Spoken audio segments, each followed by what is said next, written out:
Capítulo 1. Monta el escenario. ¿Quiénes somos? ¿De dónde venimos? ¿A dónde vamos?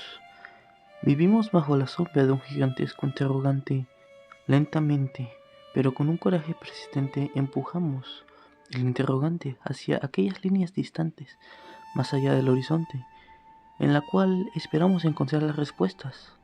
No hemos llegado muy lejos, aún sabemos poco. Hemos alcanzado un punto en el que podemos suponer muchas cosas con un gran grado de precisión aceptable. En este capítulo os explicaré cómo, según nuestro leal saber y entender, se monta el escenario para que el ser humano hiciese su aparición en escena.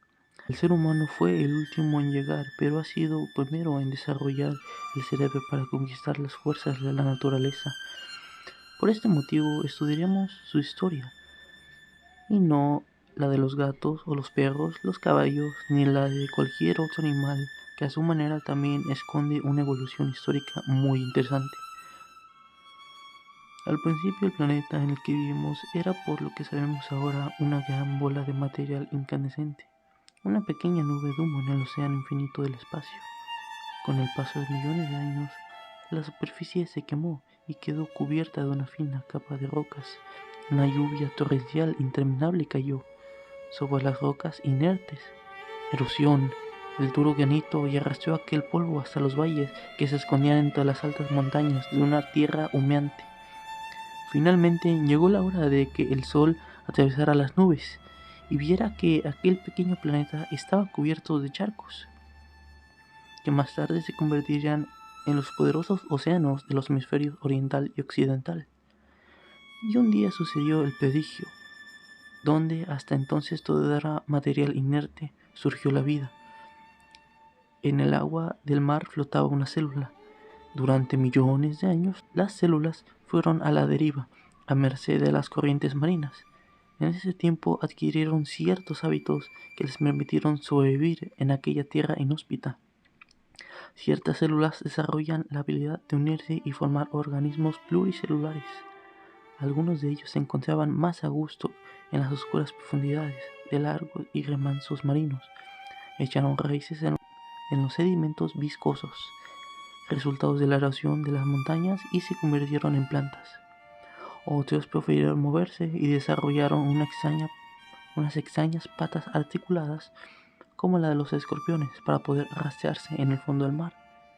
Entre las plantas y unos seres de color verde pálido que parecían medusas, otros organismos, estos cubiertos de escamas, tenían que nadar para buscar comida y poco a poco poblaron el océano de infinidad de peces. Mientras tanto, el número de plantas había aumentado y tuvieron que buscar un nuevo lugar para vivir en el fondo del mar. Ya no había sitio suficiente para ellas.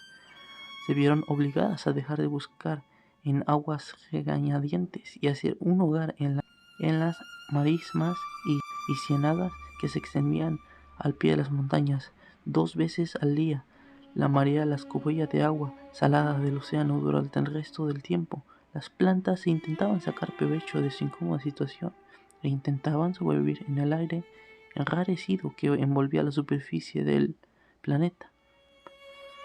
Tras unos siglos de entrenamiento, aprendieron a vivir cómodamente en el aire como lo habían hecho en el agua. Aumentaron de tamaño, pasaron a ser robustos, luego árboles, y finalmente aprendieron a dar bellas flores que llamaban atención de los grandes abejorros atareados y de los pájaros que extendieron sus semillas por doquier, hasta que el mundo entero quedó cubierto de verdes pastos o a la sombra de grandes árboles. Algunos peces también habían abandonado el mar y habían aprendido a respirar mediante pulmones, además de branquias. Estos seres se llaman anfibios, lo que significa que son capaces de vivir cómodamente tanto en tierra firme como en el agua. Cualquier rana que os cruce por el camino os puede explicar los placeres de la doble vida de los anfibios.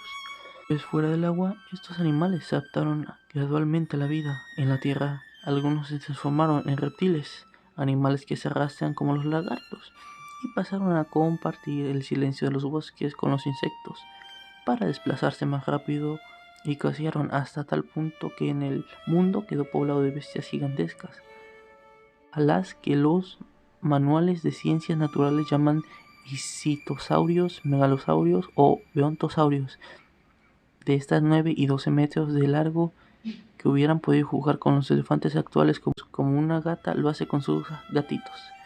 Algunos de los miembros de esta familia de reptiles se instalaron en las copas de los árboles, que por aquel entonces estaban a más de 30 metros de altura.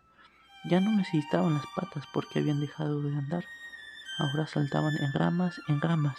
Se convirtieron parte de su piel en una especie de paracaídas que iban de los costados de su cuerpo a los dedos de los pies anteriores. Poco a poco cubrieron este paracaídas con plumas, convirtiendo la cola en su mecanismo de dirección. Empezaron a volar de árbol en árbol y evolucionaron hasta convertirse en auténticos pájaros. A continuación sucedió algo extraño. Como los dinosaurios murieron en un corto periodo de tiempo, no sabemos por qué. Tal vez se debía a un cambio climático repentino. Quizás habían cocido tanto que ya no podían nadar, ni caminar, ni arrastrarse por el suelo. Y entonces murieron de hambre ante unos grandes helechos y unos árboles espaciosos que tenían el alcance a la vista, pero no de la boca. Fuera por lo que fuese, los grandes reptiles que habían dominado el mundo durante 1 millón de años se extinguieron. A partir de aquel momento, unos seres muy diferentes ocuparon el planeta. Eran descendientes de los dinosaurios, pero poco tenía que ver con ellos, porque la hembra alimentaba a las crías con leche de sus pechos o mamas. Por eso la ciencia llama a estos animales mamíferos. Los mamíferos habían perdido las escamas de los peces. Sin embargo, no tomaron las plumas de los pájaros, sino que cubrieron su piel de pelo. Además, desarrollaron nuevos hábitos que dieron a su especie una gran ventaja con respecto a otros animales.